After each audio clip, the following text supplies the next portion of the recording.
എല്ലാവർക്കും സലു കിച്ചണിലേക്ക് സ്വാഗതം. ഞാൻ സമീറ. ഇന്ന് ഞാൻ തയ്യാറാക്കാൻ പോകുന്നത് ഒരു വെറൈറ്റി ആയിട്ടുള്ള ഒരു കഞ്ഞിയാണ്. എൻ്റെ അടുത്ത് ഒരുപാട് വ്യൂവേഴ്സ് റിക്വസ്റ്റ് ചെയ്ത ഒരു റെസിപ്പിയാണിത്. ഈ ഒരു കഞ്ഞി തന്നെ പല രീതിയിൽ തയ്യാറാക്കിയെടുക്കാൻ പറ്റും. അപ്പം നമുക്ക് ഇത് എങ്ങനെയാണ് തയ്യാറാക്കുന്നതെന്ന് നോക്കാം. ഈ ഒരു കഞ്ഞി ഉണ്ടാക്കാൻ വേണ്ടി ഞാനിവിടെ 1 കപ്പ് പൊടിയരി എടുത്തിട്ടുണ്ട്. അതുപോലെ തന്നെ ചിക്കൻ ഇവിടെ ഞാൻ ഇതുപോലെ ചെറുതായിട്ടാണ് കട്ട് ചെയ്തെടുത്തിരിക്കുന്നത്. പിന്നെ 1-2 എല്ലുള്ള പീസ് ഞാൻ ഇതിലേക്ക് ചേർത്തിട്ടുണ്ട്. എല്ലും കൂടി ഇട്ടിട്ട് നമ്മളിത് റെഡിയാക്കി എടുക്കുമ്പോൾ ഒരു പ്രത്യേക ടേസ്റ്റാണ്. അധികമൊന്നും എടുത്തിട്ടില്ല, കുറച്ച് എല്ലിൻ്റെ പീസും ബാക്കിയുള്ളത് ബോൺലെസ്സുമാണ് എടുത്തിരിക്കുന്നത്. അപ്പോൾ ഇതൊരു ഏകദേശം 1 കപ്പോളം ഞാനിവിടെ എടുത്തിട്ടുണ്ട്. അത് നിങ്ങൾക്ക് എത്രയാണോ വേണ്ടത് അതിനനുസരിച്ച് എടുത്താൽ മതി. അപ്പോൾ നമുക്കിനി ഇത് എങ്ങനെയാണ് തയ്യാറാക്കുന്നതെന്ന് നോക്കാം. ഇതുണ്ടാക്കാൻ വേണ്ടി ഞാനിവിടെ ഒരു സോസ് പാൻ അടുപ്പത്തേക്ക് വെച്ചിട്ടുണ്ട്. ഇതിലേക്ക് നമുക്ക് 2 ടേബിൾ സ്പൂൺ ഓയിൽ ഒഴിച്ചു കൊടുക്കാം. ഈ ഓയിലിലേക്ക് ഞാനിവിടെ 1 ടീസ്പൂൺ ഉലുവ ഇട്ട് കൊടുക്കുകയാണ്. അതുപോലെ തന്നെ ഇതിലേക്ക് 2-3 പീസ് ചെറിയ പട്ട, 2 ഏലക്ക, 4 ഗ്രാമ്പു എടുത്തിട്ടുണ്ട്. അതും കൂടി ഇട്ട് കൊടുക്കാം. ഞാനിതിലേക്ക് 2 സവാള ചോപ്പ് ചെയ്തെടുത്തിട്ടുണ്ട്. ഈ സവാള ഇതിലേക്ക് ഇട്ടിട്ട് വഴറ്റി കൊടുക്കാം. ഇതോടൊപ്പം തന്നെ ഞാനിവിടെ 1 table spoon ginger garlic paste എടുത്തിട്ടുണ്ട്. അതും കൂടി ഇട്ട് ഇളക്കി കൊടുക്കണം. ഇനി ഇതിലേക്ക് നമുക്ക് കുറച്ച് മല്ലിയിലയും പുതിന ഇലയും കൂടി ഇതുപോലെ ചെറുതായിട്ട് കട്ട് ചെയ്തിട്ട് കൊടുക്കണം. പുതിന ഇല ഞാൻ ഇത്ര എടുത്തിട്ടുണ്ട്. ചെറുതായിട്ട് തന്നെ കട്ട് ചെയ്തിട്ട് കൊടുക്കണേ.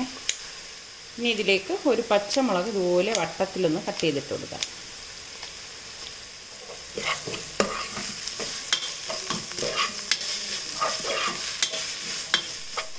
ഇതെല്ലാം കൂടി വഴണ്ട് വരുമ്പോഴേക്കും ഞാനിവിടെ 1 ക്യാരറ്റ് ഇതുപോലെ ചെറുതായിട്ട് അരിഞ്ഞെടുത്തിട്ടുണ്ട്.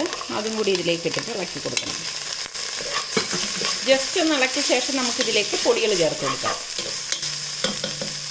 1 ടേബിൾ സ്പൂൺ കാശ്മീരി ചില്ലി പൗഡറും 1/2 ടേബിൾ സ്പൂൺ മല്ലിപ്പൊടിയും 1 ടീസ്പൂൺ മഞ്ഞൾപ്പൊടിയും 1 ടീസ്പൂൺ കുരുമുളക് പൊടിയും 1 ടീസ്പൂൺ ഗരം മസാല പൊടിയും പാകത്തിനുള്ള ഉപ്പ് ഇട്ട് ഇതൊന്ന് ഇളക്കി കൊടുക്കാം.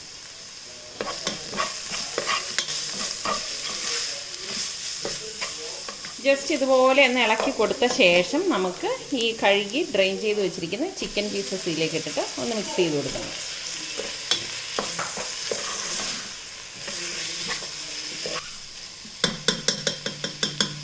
ഇനി നമുക്ക് ഒരു 5 മിനിറ്റ് ഇത് മൂടി വെച്ചൊന്ന് വേവിച്ചെടുക്കാം. ഇടയ്ക്ക് ഇതൊന്ന് അടപ്പ് മാറ്റിയിട്ട് ഇളക്കി കൊടുക്കണേ. അപ്പോൾ ഇത് 5 മിനിറ്റ് കഴിഞ്ഞിട്ടുണ്ട്. അപ്പോൾ ഞാൻ ഇതിന് ഇടയ്ക്ക് ഒരു പ്രാവശ്യം അടപ്പൊന്ന് തുറന്നിട്ട് ഇളക്കി കൊടുത്തിട്ടുണ്ടായിരുന്നു. അതായത് ഈ മസാല ഈ ചിക്കൻ പീസിലേക്ക് പിടിക്കാൻ വേണ്ടിയിട്ടാണ് നമ്മൾ വെള്ളം ഒഴിക്കാതെ ആദ്യം തന്നെ ഇത് 5 മിനിറ്റ് ഇതുപോലെ വെച്ച് വേവിച്ചെടുക്കുന്നത്. അപ്പോൾ ഇനി നമുക്കിതിലേക്ക് വെള്ളം ചേർത്ത് കൊടുക്കണം. ഞാനിവിടെ 4 കപ്പ് തിളച്ച വെള്ളം ഇതിലേക്ക് ഒഴിച്ചു കൊടുക്കുകയാണ്. തിളച്ച വെള്ളം തന്നെ വേണം കേട്ടോ.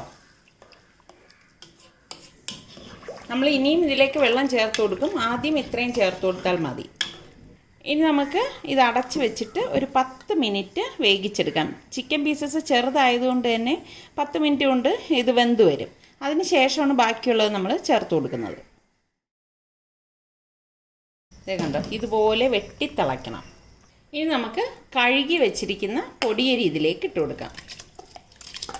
ഇത് നന്നായിട്ടൊന്ന് ഇളക്കിയ ശേഷം ഞാനിതിലേക്ക് 1/2 ലിറ്റർ വെള്ളം കൂടി ഒഴിച്ചു കൊടുക്കുകയാണ്. അതായത് 2.5 ഗ്ലാസ് വെള്ളം കൂടി ഇതിലേക്ക് ചേർത്ത് കൊടുക്കും. നല്ലതുപോലെ ഇളക്കി കൊടുക്കാം. നമുക്കിത് മൂടി വെച്ച് ഫ്ലെയിം കുറച്ച് വെച്ചിട്ട് വേവിച്ചെടുക്കാം. ഇടയ്ക്ക് ഇതൊന്ന് ഇളക്കി കൊടുക്കണം കേട്ടോ. പിന്നെ നമ്മളിതുപോലെ വേവിച്ച് വരുമ്പോഴേക്ക് വെള്ളം കൂടുതൽ വേണമെന്ന് തോന്നുകയാണെങ്കിൽ നിങ്ങൾക്ക് ആവശ്യത്തിനുള്ള തിളച്ച വെള്ളം ഒഴിച്ചു കൊടുക്കാം. ഇനി ഇത് വേകാനുണ്ട്. വീണ്ടും നമുക്കിത് അടച്ചു വെച്ച് വേവിക്കാം. ഇനി നമുക്ക് ഇതിൻ്റെ അടപ്പൊന്ന് മാറ്റി നോക്കാം. കണ്ടോ, എല്ലാം തിളച്ച് കഞ്ഞിയൊക്കെ പാകത്തിന് വെന്ത് വന്നിട്ടുണ്ട്. അപ്പം നമുക്കിത് ഒരു ബൗളിലേക്ക് മാറ്റാം.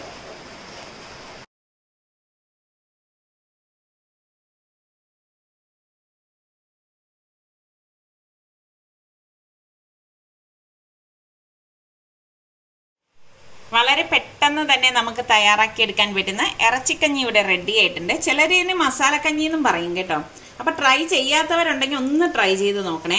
ട്രൈ ചെയ്ത് നോക്കിയിട്ട് പിന്നെ നിങ്ങൾക്ക് നമ്മളുടെ ഈ ചാനൽ ഇഷ്ടപ്പെടുകയാണെങ്കിൽ സബ്സ്ക്രൈബ് ചെയ്യാത്തവരുണ്ടെങ്കിൽ ഒന്ന് സബ്സ്ക്രൈബ് ചെയ്തേക്കണേ. അതുപോലെ തന്നെ നിങ്ങളുടെ കൂട്ടുകാർക്കൊക്കെ ഇതിൻ്റെ ലിങ്ക് ഒന്ന് ഷെയർ ചെയ്യുകയും ചെയ്യണം കേട്ടോ. എങ്കിൽ മാത്രമേ നമ്മൾ ഇടുന്ന ഈ പോസ്റ്റൊക്കെ മറ്റുള്ളവരിലേക്ക് എത്തത്തുള്ളൂ. അപ്പോൾ ഇനി നമുക്ക് അടുത്ത നല്ലൊരു റെസിപ്പിയുമായി വരുന്നത് വരെ എല്ലാവർക്കും ബൈ.